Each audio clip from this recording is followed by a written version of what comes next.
You won't believe the arrogance some homeowners associations have. They think they can bully people, fine them, and threaten them with rules they made up on the spot. But what happens when they try pulling that stunt on the wrong person? What happens when they cross paths with someone who not only knows the law but enforces it at the highest level? That's exactly what went down when the HOA in one quiet neighborhood decided to send a so-called inspector to intimidate a homeowner. What they didn't know was that the man they were targeting wasn't just another homeowner. He was internal affairs. He lived and breathed accountability. And when the fake inspector showed up at his door, pretending to have authority, the tables turned in a way the HOA never saw coming.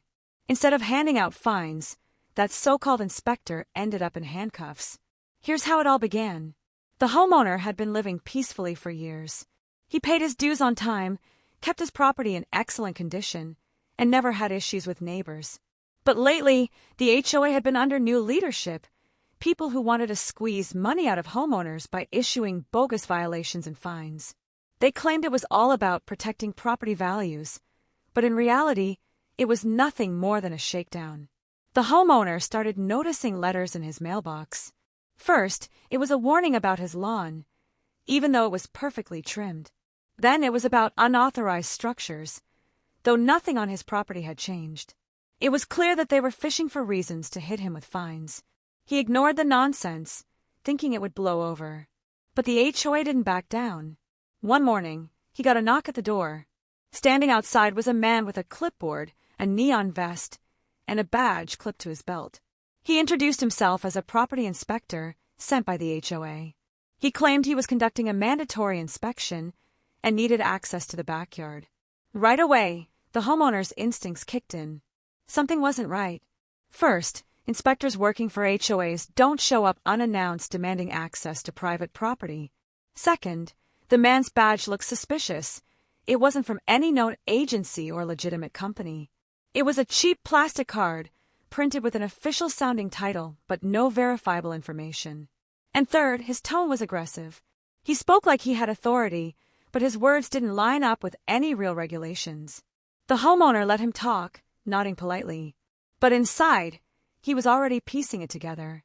This wasn't an inspector. This was a hired thug. Someone the HOA had sent to intimidate him, hoping he'd panic and pay whatever fines they were planning to throw at him. What the HOA didn't realize was that their victim was actually a senior officer in internal affairs, someone trained to spot liars, frauds, and abuses of power. So instead of arguing, the homeowner played it cool. He let the man walk around, making notes on his clipboard.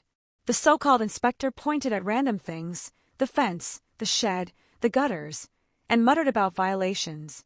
Then he pulled out a pre-written citation slip and tried to hand it over. That's when the homeowner calmly asked for identification. Which agency are you with? Who licensed you as an inspector? What state authority backs your inspection? He asked. The man hesitated.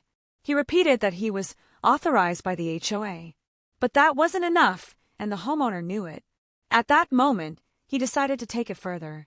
He asked the man to wait while he grabbed his phone. Instead of calling the HOA office like the man expected, he called local law enforcement.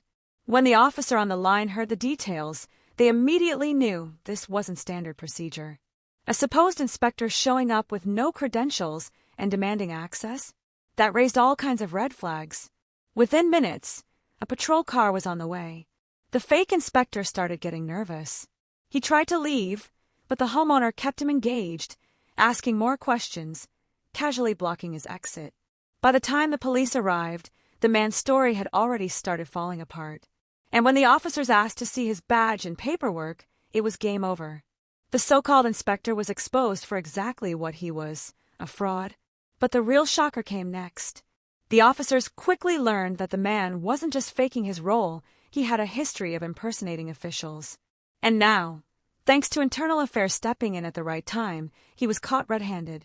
And as the handcuffs clicked shut, the homeowner simply folded his arms and said, "Next time, the HOA should think twice before trying to pull a stunt like this." The arrest of a so-called inspector was just the beginning. Once he was in custody, the truth about the scheme started spilling out. Local police did a quick records check, and it turned out the man had no professional licenses, no certification as an inspector, and no legal authority to enter anyone's property. He was simply a contractor the HOA had hired. But here's the kicker. He had prior charges for impersonating officials and had been warned before about posing as a city inspector. This time, however, he targeted the wrong homeowner, the one who happened to be in internal affairs. The officers at the scene quickly recognized who the homeowner was. His reputation in law enforcement carried weight, and the moment they realized they were standing at the door of internal affairs, the tone of the investigation changed completely. This wasn't just a neighborhood dispute anymore. It was a case of organized fraud, intimidation, and abuse of authority under the banner of a homeowners association. Within days, an official inquiry was launched. The homeowner provided every letter he had received from the HOA, the warnings, the bogus violation notices, and even the fine schedule they had mailed him. What stood out was that the HOA had no legal basis for most of those fines. They weren't enforcing bylaws. They were making up rules as they went along. And to make matters worse, they had been targeting multiple homeowners in the community, not just him. Neighbors began coming forward, sharing similar stories. One woman said she had been fined for parking violations, even though her car was parked in her own driveway. Another family said they had been forced to repaint their fence 3 times in a year, each time under threat of daily fines if they didn't comply. The pattern was clear. The HOA had turned into a racket, using intimidation and fake inspections to line their pockets. And that's when internal affairs officially stepped in.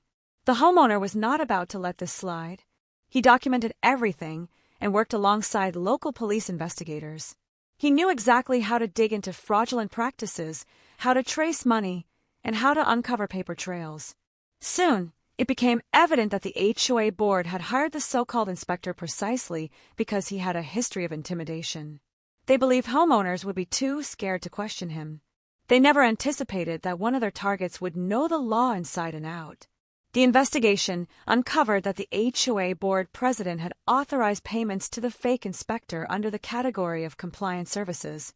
Thousands of dollars had already been funneled his way for fake inspections that resulted in fabricated fines. In other words, it wasn't just unethical, it was criminal.